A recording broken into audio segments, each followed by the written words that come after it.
देवी वापस आ गई है। क्या आपके पास आज भी हमें बताने के लिए पृथ्वी से कोई कहानी है? ओह हाँ, आज मैं आपको दुनिया की सबसे कर्तव्यपरायण लड़की के बारे में बताऊंगी। एक बार एलिस नाम की एक लड़की रहती थी जो एक छोटे से गांव में अपने माँ के साथ रहती थी। उसके जन्म के समय उसके पिता का निधन हो गया। विधवा माँ ने अपनी बेटी को पालने के लिए पूरी कोशिश की। उसकी माँ वास्तव में कमजोर थी, लेकिन उसने हर रोज काम करने की पूरी कोशिश की और कड़ी मेहनत की, जिससे वो अपनी बेटी को पालने के लिए पैसा कमा सके। एक लंबे समय में कड़ी मेहनत करने से उसे थका दिया और गंभीर रूप से बीमार कर दिया। एलिस इतनी चिंतित थी कि वो अपनी माँ को ठीक करने के लिए डॉक्टर को खोजने के लिए हर जगह गई, लेकिन वे सभी ऐसा करने में सक्षम नहीं थे। वो अपनी माँ को दर्द में नहीं देख सकती थी। एलिस डॉक्टर की तलाश में रहती थी जो उसकी माँ को ठीक कर सके। उस दिन की प्रतीक्षा कर रही थी जब वो किसी मास्टर से मिल पाती। एलिस मेरी प्यारी गरीब बच्ची, मुझे ये देखकर अच्छा नहीं लगता कि तुम वैद्य को ढूंढ रही हो। मैंने सुना है कि लोगों ने कहा है कि उस दूर घाटी में एक जादू का फूल है जो कुछ भी ठीक कर सकता है, लोगों को लंबे समय तक जीवित रख सकता है। सचमुच? अगर ये सच है तो मेरी माँ ठीक हो जाएगी। बहुत बहुत धन्यवाद। मैं उस फूल को खोजने के लिए तुरंत बाहर जाती हूँ। वो फूल वास्तव में कीमती है। मुझे लगता है कि रास्ते में वास्तव में मुश्किलें होंगी और आपको सच में ध्यान रखना चाहिए। मैं बहुत ध्यान रखूंगी, कृपया चिंता ना करें। मैं जल्द ही वापस आऊंगी। अब मैं चलती हूँ, लेकिन जब मैं वहाँ जाऊंगी तो मेरी माँ। आपको डर है कि आपकी माँ को अकेले घर पर रहना होगा, है ना? हाँ, मेरी माँ वास्तव में बीमार है, लेकिन जब मैं जा रही हूँ तो कोई भी उनकी देखभाल नहीं कर सकता। चिंता मत करो, मैं और बाकी सभी लोग उसकी देखभाल के लिए है ना। बस आप बाहर जाइए और मुझसे वादा कीजिए कि तुम यहाँ सुरक्षित रूप से वापस आ जाओगी। मुझे ये याद रहेगा। आपका बहुत बहुत धन्यवाद। एलिस ने गांव के प्रमुख को अलविदा कहा और चलना शुरू किया, आगे के सभी खतराओं को नजरअंदाज करते हुए। एलिस अपनी माँ को बचाने के लिए जल्द से जल्द जादू के फूल को खोजने के लिए इतनी तेजी से चलती रही जब तक कि वो जंगल तक नहीं पहुँची। वास्तव में आश्चर्य की बात ये थी कि यहाँ के सभी पौधे मुरझाए हुए थे। उसने सूखी पत्तियों के साथ जमीन पर कदम रखा। कुछ कदमों के बाद उसने विशाल पुराने पेड़ को हिलते हुए देखा। पीछे मुड़ने पर उसने उसे गुस्से से देखते हुए देखा। तुम यहाँ क्या कर रहे हो पापी मानव? आप सभी पेड़ों को काटते हैं, जिससे हमारा जल स्रोत रुक जाता है, जिससे ये जंगल धीरे धीरे मर रहा है, और अब आप अभी भी यहाँ आने की हिम्मत करते हैं। कहते हुए पेड़ ने एलिस का पीछा करने और पकड़ने के लिए अपने शरीर को फैलाया। हे भगवान, कृपया मेरे जीवन को छोड़ दो। मैं जंगल के लिए पानी के स्रोत को फिर से हासिल करने में तरकीब ढूंढूंगी और इसे फिर से ताज़ा बनाऊंगी। अपने शब्दों को याद रखो। यदि आप ऐसा नहीं कर सकते तो मैं आपको कभी जाने नहीं दूंगा। भूमिगत जल स्रोत उस झील में है। ये इतना समृद्ध हुआ करता था, लेकिन कोई नहीं जानता कि वो क्यों अटक गया है। आप वहाँ जा सकते हैं और जांच कर सकते हैं। पेड़ ने एलिस से जो कहा था, एलिस ने उसका पालन किया और जंगल की छोटी झील में चली गई। और वो देख सकती थी कि झील पूरी तरह से सूखी थी। केवल सूखी पत्तियाँ और शाखाएं थी जो मानव ने उसमें फेंक दी थी। उसने पत्तियों और शाखाओं को साफ किया। फिर उसने एक छोटे से छेद की खोज की जहाँ से पानी बहता था। छेद पूरी तरह से एक पत्थर से ढका हुआ था। उसे पत्थर को दूर ढकेलने के लिए अपनी सारी शक्तियों का उपयोग करना पड़ा। आखिरकार वो इसे करने में सक्षम रही। पानी तुरंत बहने लगा, जिससे उसकी गति खो गई। उसी क्षण में पेड़ की आत्मा दिखाई देती है और उसे कवर करने के लिए अपनी शाखाओं का इस्तेमाल करती है और उसे अपने कंधे पर बैठाती है।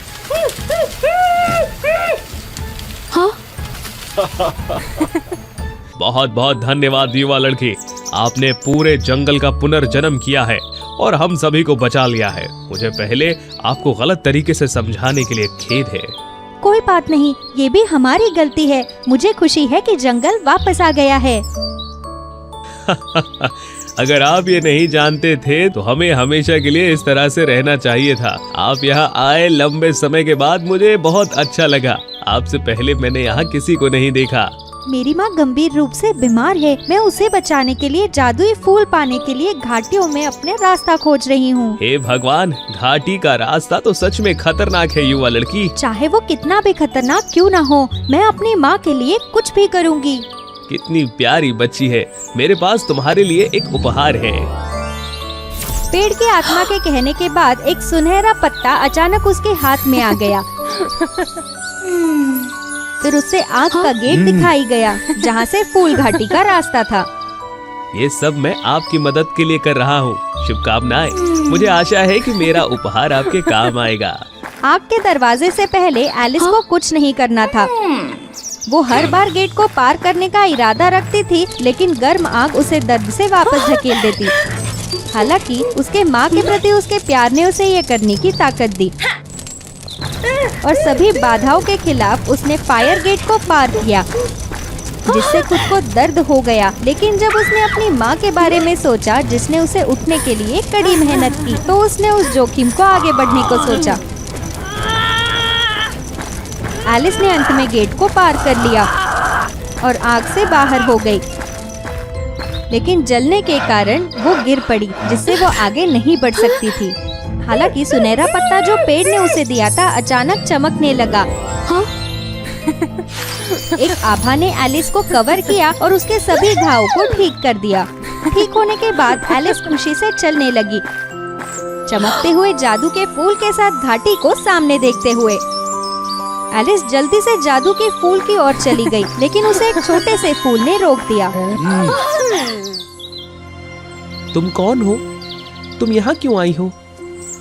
मैं बुरी नहीं हूँ। मैं आपको कभी नुकसान नहीं पहुँचाऊंगी। मैं सिर्फ अपनी माँ को बचाने के लिए जादुई फूल के लिए पूछना चाहती हूँ। वो गंभीर रूप से बीमार हो गई है, लेकिन वो ठीक नहीं हो पा रही। हमारी आखिरी उम्मीद ये जादू का फूल है। कितनी प्यारी बच्ची है। आप पहले व्यक्ति हैं जिन्होंने सभी चुनौतियों का सामना किया और यहाँ पहुँचे। हम सहमत हैं। आप फूल ले जा सकती हैं, लेकिन आपको याद रखना है कि इसकी भी कुछ सीमाएं हैं। इस फूल पर प्रत्येक पंखुड़ी केवल 1 वर्ष के लिए आपकी माँ के जीवन को बढ़ा सकती है। हे भगवान, केवल 5 पंखुड़ियाँ हैं। इसका मतलब है कि मेरी माँ सिर्फ 5 साल और रह सकती है। क्या उसके जीवन को विस्तार करने का कोई और तरीका है? केवल एक ही तरीका है कि आप प्रत्येक पंखुड़ियों को अलग अलग कर सकते हैं, लेकिन आप जब भी ऐसा करेंगे आपको अपनी उम्र का आदान प्रदान करना होगा। क्या आपको ये स्वीकार है? हाँ, मेरी माँ के लिए मैं कुछ भी कर सकती हूँ। ये सोचने की जरूरत नहीं थी। एलिस ने तुरंत हाँ कर दिया। हर बार जब वो पंखुड़ी को अलग करती तो उसके त्वचा पर झुर्री आ जाती और उसके बाल सफेद हो जाते।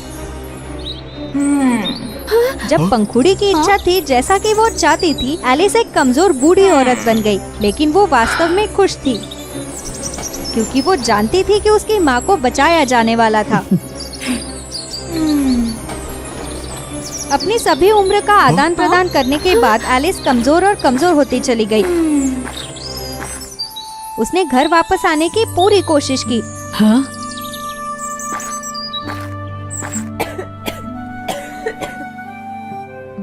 अपनी माँ को फूल देने और उसे फिर से अच्छे देखने के बाद एलिस गिर गई। हाँ? उसी क्षण में फूल ने उड़ान भरी और एक देवी में बदल गया।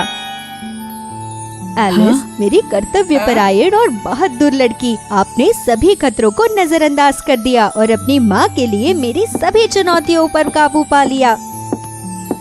आपने उसके लिए अपना जीवन भी बलिदान कर दिया। आपने वास्तव में मेरे दिल को छू लिया है। मैं आपको एक उपहार दूंगी। फिर उसने एक जादू किया। एक प्रकाश ने उसे ढक लिया और एलिस को पहले की तरह एक सुंदर युवा लड़की में वापस ले आया। देवी, धन्यवाद, बहुत बहुत धन्यवाद। देवी मुस्कुराई और उड़ गई। एलिस और उसकी माँ ने एक दूसरे को बड़े जोर से गले लगाया। उस क्षण से वे हमेशा के लिए खुशी से और शांति के साथ रहते थे। एक बार एक ऐसा युग था जिसमें राक्षस वास्तव में शक्तिशाली थे।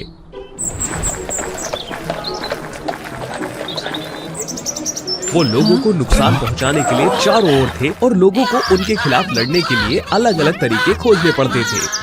उस समय रानी ने एक प्यारे जुड़वा राजकुमारी को जन्म दिया। बड़े को नाम मिला एडेल और छोटे को नाम मिला अडेलिया। तब एक परी आई और एक भविष्यवाणी लाई कि दोनों बहनें राक्षसों के शक्तिशाली युग को समाप्त कर देंगी। उसने उन्हें शक्ति और एक ऑर्ब का आशीर्वाद दिया, जिसने महल को कवर करने के लिए एक ढाल बनाई। राक्षसों के खिलाफ लड़ने में सक्षम होने से पहले राजकुमारियों को कभी भी इस ढाल से बाहर निकलने की अनुमति नहीं दी गई। भविष्यवाणी के बारे में सुनकर राक्षसों ने 2 राजकुमारियों को नुकसान पहुंचाने के सभी तरीकों के बारे में सोचा। जब वे 10 साल की हो गई और वो बगीचे में खेल रही थी, तब एक अजीब खरगोश दिखाई दिया। वास्तव में उत्साहित होने की वजह से एडेलिया ने तुरंत खरगोश का पीछा किया। एडेलिया, आपको बहुत दूर जाने की अनुमति नहीं है। हाँ, मुझे ये पता है। एडेलिया, इसका पीछा करना बंद करो। आप संरक्षण शील्ड से बाहर जा रहे हैं। ये ठीक है, मैं इसे पकड़ने के बाद वापस आ जाऊंगी। जैसे ही राजकुमारी अडेलिया ढाल से बाहर निकली, काले धुएं का एक निशान अचानक उठ गया और उसे उड़ा ले गया। Oh no, अडेलिया! अडेलिया को खोजते हुए सब कोई दुखी थे। एडेल ने खुद से कहा कि उसे अपनी बहन का बदला लेने के लिए अधिक शक्तिशाली होना चाहिए। समय बीत गया। अडेल एक बहादुर और मजबूत राजकुमारी बन गई। उसने उस शक्ति का इस्तेमाल किया जो परी ने उसे राक्षसों को खत्म करने और सभी की मदद करने के लिए दी थी।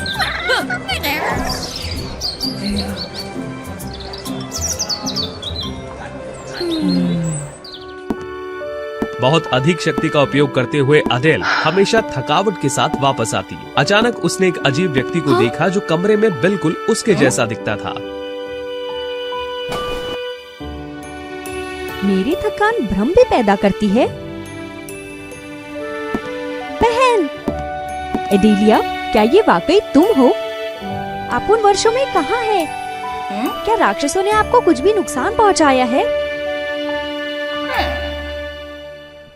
हर कोई आपको बहुत याद करता है एडेलिया। अडेल को जवाब दिए बिना उसने अचानक अपनी बहन को गिरा दिया। दानव राजा के शब्द के बाद उसने अपनी बहन की आत्मा को खींच लिया और फिर वो संरक्षण ऑर्ब को नष्ट करने के लिए चली गई।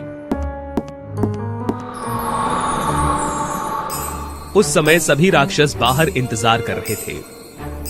आपने एक साथ दोनों राजकुमारियों की शक्तियों को क्यों नहीं खींचा? अब आपको एक मानव के बच्चे को पालना पड़ेगा। तुम बेवकूफ हो। वो शक्ति मेरे खिलाफ है। आप चाहते हैं कि मैं उसे खींच लूं?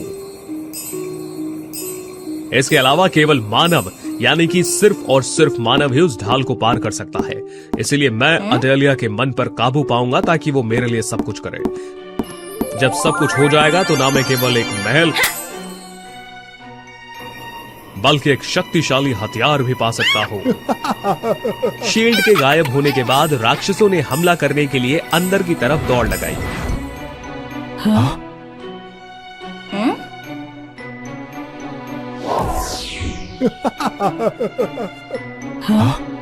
उन्होंने महल का नियंत्रण लिया और सभी मनुष्यों को पकड़ लिया। सबसे बुरे सपने में वो कभी भी ये उम्मीद नहीं करेगी कि मेरे खिलाफ लड़ने के लिए उन्होंने जो हथियार बनाया वो मेरा ही शक्तिशाली हथियार होगा। उस रात अपने सपने में अडेलिया ने सुना कि कोई उसका नाम पुकार रहा है।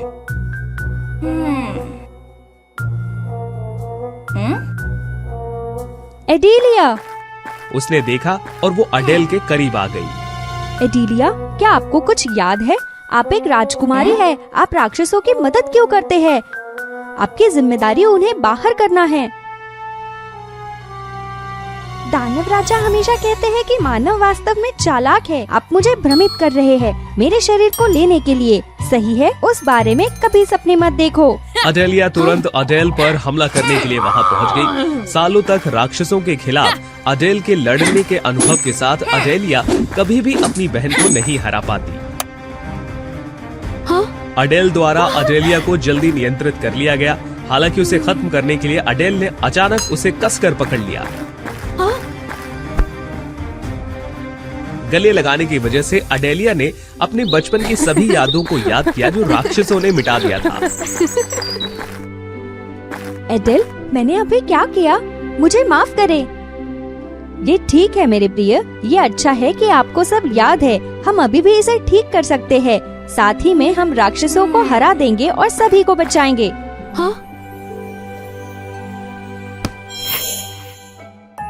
अडेलिया इसके बाद जाग गई। एडेलिया, आप अभी भी मुझे सुन सकते हैं, है ना? मैं तुम्हें अपनी शक्ति उधार दूंगी। हम एक साथ दानव राजा को खोज लेंगे। हाँ, साथ में हम राक्षसों के इस शक्तिशाली युग को समाप्त कर देंगे। अडेलिया का नया अंदाज देखकर दानव राजा को थोड़ा सा अजीब लगा, लेकिन वो बहुत खुश था और उसने इसके बारे में ज्यादा परवाह नहीं की। अडेलिया, यहाँ देर हो चुकी है, आप आराम क्यों नहीं करती? लेकिन आप यहाँ आई हैं मुझे ढूंढने, क्या वहाँ कुछ हुआ है? दानव राजा, अभिनय बंद करो। तुमने मुझे अपने हाथ के अंदर एक कठपुतली बना दिया। तुम किस बारे में बात कर रही हो? क्या अडेल की आत्मा ने आप पर नियंत्रण कर लिया है? हाँ? क्या आप मेरे शब्दों को भूल गई हैं? मानव वास्तव में चालाक होते हैं। बहाना बनाना बंद करे। मुझे सभी चीजें याद आ गई है। आज आपने जो किया उसके लिए आपको भुगतना पड़ेगा। तुरंत उसने दानव राजा पर हमला किया। दानव राजा वास्तव में मजबूत था और अडेलिया को उसने जमकर टक्कर दी। एडेलिया, शांत हो जाओ। गुस्से को अपने दिमाग को नियंत्रण न करने दो। बस उसकी कमजोरी खोजने के लिए ध्यान से निरीक्षण करे। अपनी बहन के निर्देश के बाद अडेलिया ने हमला करना बंद कर दिया। उसने बस चकमा दिया और जब वो हमला कर रहा था तो उसने उस पर ध्यान केंद्रित किया। थोड़ी देर बाद दानव राजा ने आखिरकार अपने कमजोर स्थान को उजागर कर दिया। एडेलिया, अब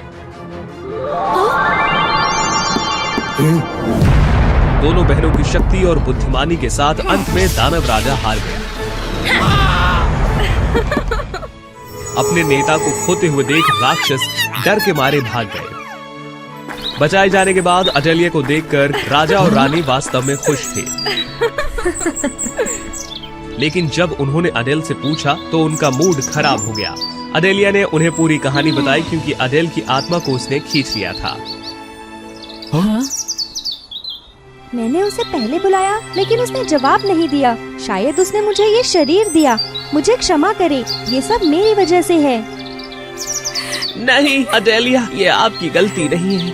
आप बस राक्षसों के चंगुल में थी। वो बहुत चालाक होते हैं। उसी सही समय पर परी गॉड मदर दिखाई दी। मुझे सब कुछ मिला लेकिन मैं सीधे हस्तक्षेप नहीं कर सकी, इसलिए मैं केवल उसके शरीर को रख सकती थी। मैं उसकी आत्मा को आपके शरीर से अलग करने में मदद कर सकती हूँ, लेकिन ये वास्तव में काफी दर्दनाक होगा। अगर मेरी बहन वापस आ सकती है तो मैं ये सब ले सकती हूँ। ठीक है, तो मैं तुरंत शुरू कर दूंगी। कुछ समय बाद अंत में अडेल की आत्मा अलग हो गई और उसके शरीर में प्रवेश कर गई। अडेल जागी और सब में खुशी की लहर दौड़ पड़ी। तब से वे खुशी से रहने लगे। दोनों राजकुमारियों ने पाया कि एक साथ वो लोगों को शांतिपूर्ण जीवन दे सकते थे और दानवों को हरा सकते थे।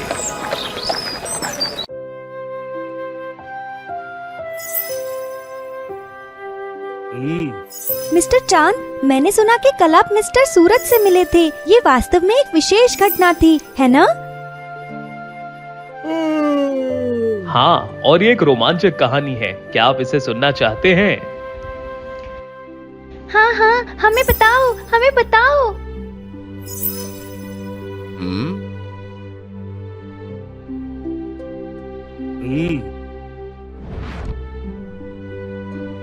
एक बार की बात है, ओरला नाम की परियों की एक सुंदर भूमि थी जिसका शासन ग्लोरिया फेरी क्वीन और उनके पति द्वारा किया जाता था। रानी के कोई भी बच्चा नहीं था, इसीलिए वो रोज आकाश के नीचे प्रार्थना करती ताकि एक बच्चे का जन्म हो सके। देवताओं ने उनकी मदद की। लंबे समय तक प्रतीक्षा करने के बाद उन्होंने एक जुड़वा राजकुमारी को जन्म दिया। दोनों राजकुमारियां वास्तव में सुंदर और उज्जवल थीं। बड़े व्यक्ति के पास सूरज की तरह उज्जवल चमकते हुए बाल जो प्रकाश की शक्ति को प्रकट करते थे, वो आग को नियंत्रित कर सकती थी। वहीं छोटे के पास चंद्रमा की तरह कोमल बाल थे जो रात की अंधेरी शक्ति को लेकर चलती थी। वो बर्फ को नियंत्रित कर सकती थी। ओ मेरी प्यारी छोटी राजकुमारियों, मैं आपको सबसे सुंदर नाम दूंगी। देखो, सूरज की तरह उज्जवल बच्ची हेलेन होगी और चंद्रमा की तरह कोमल बच्ची सेलिना होगी। मेरे पास एक और उपहार है जो वास्तव में आप सभी के लिए उपयुक्त है। ये कितने प्यारे हैं। क्या मुझे उनकी पालक माँ बनने का सम्मान मिल सकता है? बेशक, फिर अब से उनके पास एक और माँ है। दो छोटी राजकुमारियां हर किसी के प्यार में खुश रहती थीं। वो सच में लापरवाह थे और उन्होंने इस बात की कभी उम्मीद नहीं की कि कोई भी बुरी घटना कभी भी हो सकती है। ऑरला फेरी टेल्स में एक अंधेरी परी थी जिसका नाम था केड्रा। वो आधी इंसान आधी सांप और उसके पास चमगादड़ के पंख थे। वो हमेशा सुंदरता के लिए रानी ग्लोरिया के साथ ईर्ष्या करती थी क्योंकि सब लोग उससे बहुत प्यार करते थे। इसीलिए उसने रानी ग्लोरिया से सिंहासन लेने की महत्वाकांक्षा के साथ अजीब राक्षस बनाने के लिए डार्क मैजिक का अभ्यास किया ताकि वो परी भूमि पर शासन कर सके। सब कुछ पूरा करने के बाद केंद्रा ने राक्षसों को परियों को परेशान करने, परी भूमि को नष्ट करने के लिए ले आया, जिससे सभी लोग लड़ने लगे। ये देखकर क्वीन ग्लोरिया ने तुरंत अपने लोगों को बचाने के लिए राक्षसों के खिलाफ लड़ाई लड़ी। अपने पति के साथ मिलकर वे बहादुरी से लड़ते थे और उन्हें आखिरकार हरा दिया गया, जिससे केड्रा डर गई। हालांकि रानी और उसके पति की शानदार जीत थी। वे गंभीर रूप से घायल हो गए। लोगों ने उन्हें ठीक करने की पूरी कोशिश की, लेकिन वो उन्हें बचा नहीं सके। शायद मुझे अब जाना है। मैं केवल आप पर विश्वास कर सकती हूँ सारा। कृपया बच्चों की देखभाल करें और मेरे लिए ये राज्य भी। मुझे विश्वास है कि आप इसे कर सकते हैं। हाँ हाँ, मैं आपसे वादा करती हूँ कि मैं उनकी देखभाल करूँगी और इस राज्य को अच्छी तरह से संभालूंगी। एक अच्छी नींद ले मेरे प्यारे दोस्त। हम फिर से मिलेंगे, एक ऐसी जगह जहाँ पर कोई दर्द नहीं था और प्रकाश से भरा हुआ था। हाँ? उस क्षण से हेलेन और सेलिना अपनी दत्तक माँ सारा की देखभाल के साथ बड़े हुए। वे सभी उससे बहुत प्यार करते थे और उन्होंने उसे अपनी माँ के रूप में माना।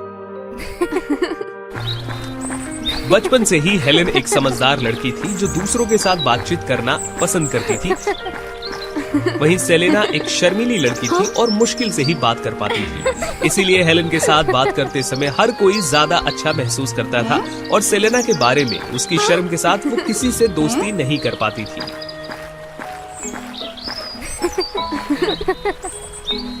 हर कोई हमेशा हेलेन को क्यों घेरे रहता है और मुझे इस तरह से अनदेखा करता है? ये बहुत अनुचित है। समय बीतता गया। दो छोटी राजकुमारियों ने 18 साल की हो गई और सारा ने दोनों के लिए एक भव्य जन्मदिन की पार्टी आयोजित की। पार्टी में लोगों ने हेलेन को घेर लिया। उन्होंने उससे बात की और उसके साथ मुस्कुराए, लेकिन किसी को भी ये याद नहीं रहा कि सेलिना भी वहां थी। उसकी आत्मा बहुत दयनीय हो गई और उसने तुरंत पार्टी छोड़ दी। सेलिना दुखी होकर जंगल में भटक गई और सोचा कि वो जंगल में अब खो जाएगी। वो किसी चीज से आकर्षित होने लगी। वो जंगल की गहराइयों में जाती रही जब उसे एक अजीब सी आकृति दिखी जो आधा मानव और आधा सांप था। ये एक महिला थी जिसके पीठ पर चमगादड़ के पंख थे। उसे देखकर वो डर गई। चिंता मत करो, मेरा कोई बुरा इरादा नहीं है। मैं तुम्हें नुकसान नहीं पहुंचाऊंगी। आप यहाँ क्यों छिपते हैं? इस गहरे जंगल के अंदर राजा आज एक भव्य पार्टी का जश्न मना रहे हैं। सभी की उपस्थिति के साथ आप उपस्थित क्यों नहीं हैं? मैं केद्रा हूँ। मैं अजीब फिगर के साथ पैदा हुई थी, इसलिए हर कोई हमेशा मुझसे दूर रहता था। उन्होंने भी मुझे मारा और मेरा पीछा किया, इसलिए मुझे इस जंगल के बीच में यहाँ छिपना पड़ा। मैं आपकी भावनाओं को जानती हूँ। इस राज्य की राजकुमारी हूँ। हर कोई मुझसे भी दूर रहता है। वे सभी मेरी बहन से अधिक प्यार करते हैं। मैं पूरी तरह से उस दुखी और अकेले भावना को समझती हूँ। राजकुमारी, आप सम्मानित रानी ग्लोरिया की बेटी हैं? हाँ। रानी के बारे में बात करते हुए ये हमेशा मुझे चोट पहुंचाता है। गरीब रानी को अपने सबसे अच्छे दोस्त द्वारा नुकसान पहुंचाया गया था। सबसे अच्छी दोस्त? क्या आपका मतलब है मेरी पालक माँ सारा? हाँ, ये वही है। ये वो है जिसने रानी को नुकसान पहुंचाया, फिर उसे इसके लिए दोषी ठहराया, जिससे मुझे इस तरह से छाया में जीना पड़ा। बिल्कुल नहीं, बकवास बंद करो। मेरी माँ सारा उस बुरी बात को कभी नहीं करेगी। मुझे पता है कि आप मुझ पर विश्वास नहीं करेंगे, इसलिए मेरे पास ये बात है, आपको देखने की जरूरत है। इसे साबित करने के लिए केड्रा ने ग्लोब को बाहर निकाला और उसे उसके अंदर देखने दिया। ग्लोब के अंदर की छवियों को देखने के बाद सेलेना को बहुत गुस्सा आया और वो तुरंत सारा को खोजने के लिए वापस चली गई।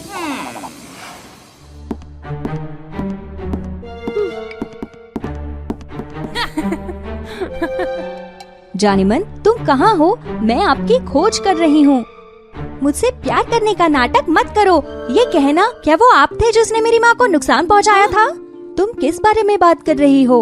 आपको ये असत्य कहानी किसने बताई? हाँ?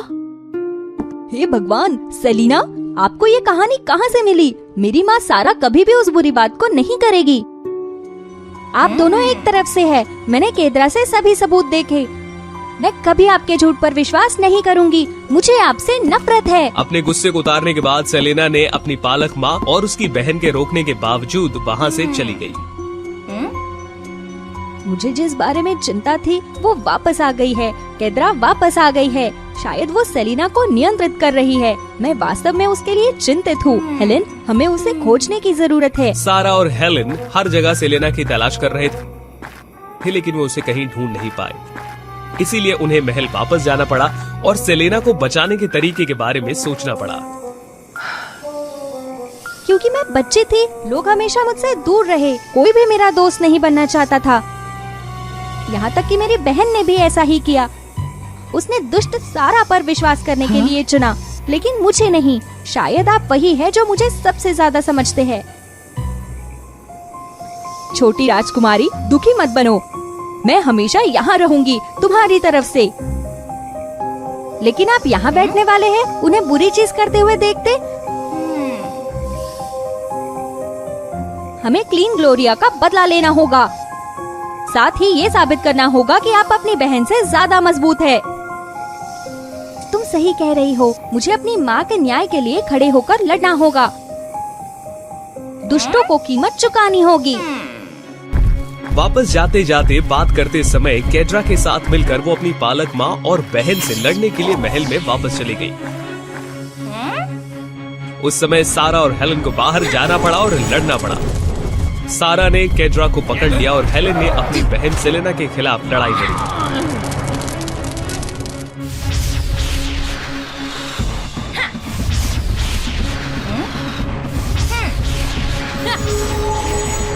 सेलिना, उठो। दुष्टों को तुम्हें मूर्ख मत बनाने दो। आप मूर्ख थे। सारा अब तक आपको धोखा दे रही है। लड़ाई वास्तव में तनावपूर्ण थी। हाँ?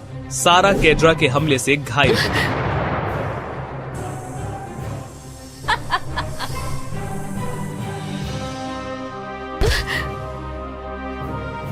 हेलेन, सावधान रहे। अपनी बहन को चोट न पहुंचाने की कोशिश करो।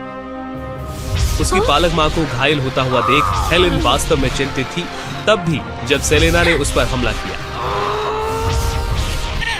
हेलेन ने अभी भी वहां भागने की कोशिश की और उसके हाथ को कसकर पकड़ लिया। उसी क्षण उनके हार में एक चमक आई और वो दोनों एक दूसरे से जुड़ गए। एक आभा ने सेलेना को कवर किया और उसके शरीर पर अंधेरे जादू को तोड़ दिया। हे भगवान, मैं यहाँ क्यों हूँ? ये लड़ाई क्या है?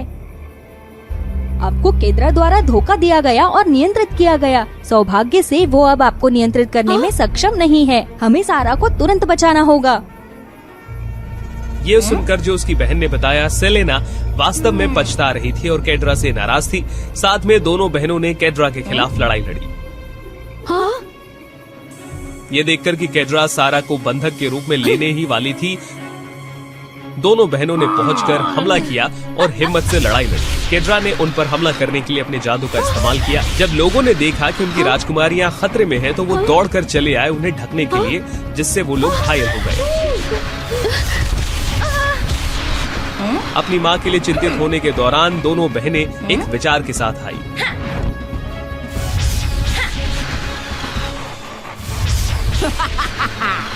सेलेना ने उसकी टांगों को बांधने के लिए बर्फ की किरणें फेंकी, जिससे वो बच नहीं पाई। हेलेन उसके हाथ पर हमला करने के लिए आग को नियंत्रित करने लगी। दोनों बहनें जल्द ही अपनी मां को बचाने के लिए पहुंची और साथ में उन्होंने केड्रा को हरा दिया, जो धूल में गायब हो गई। लड़ाई समाप्त हो गई। सेलेना और हेलेन ने अपनी मां को ऊपर उठाया और दौड़ लगाई। साथ में उन्होंने अपनी मां को ठीक करने के लिए एक मंत्र भी पढ़ा। माँ, बहन, मेरे स्वार्थ के कारण आपको परेशानी पैदा करने के लिए मुझे खेद है। मैंने सोचा था कि हर कोई हेलेन के लिए इतना आंशिक था, इसलिए मुझे आसानी से केड्रा द्वारा नियंत्रित किया गया था। ये सब मेरी गलती है। हम आपको दोष नहीं देंगे, क्योंकि आप बहुत शर्मीले थे। हर कोई डरता था कि आप सहज महसूस करेंगे, इसलिए वे आपसे बात करने से बचते हैं, लेकिन वे सभी आपसे प्यार करते हैं। हाँ जानेमन, मैं भी यही चाहती हूँ कि आप सबके साथ खुल कर रहे। वे सभी आपसे बहुत प्यार करते हैं। सेलेना ने उनके शब्दों का पालन किया। वो खुली थी और दूसरों से अधिक बात करने लगी और अधिक दोस्त बनाए। सारा ने भी दो बहनों को राज्य दे दिया।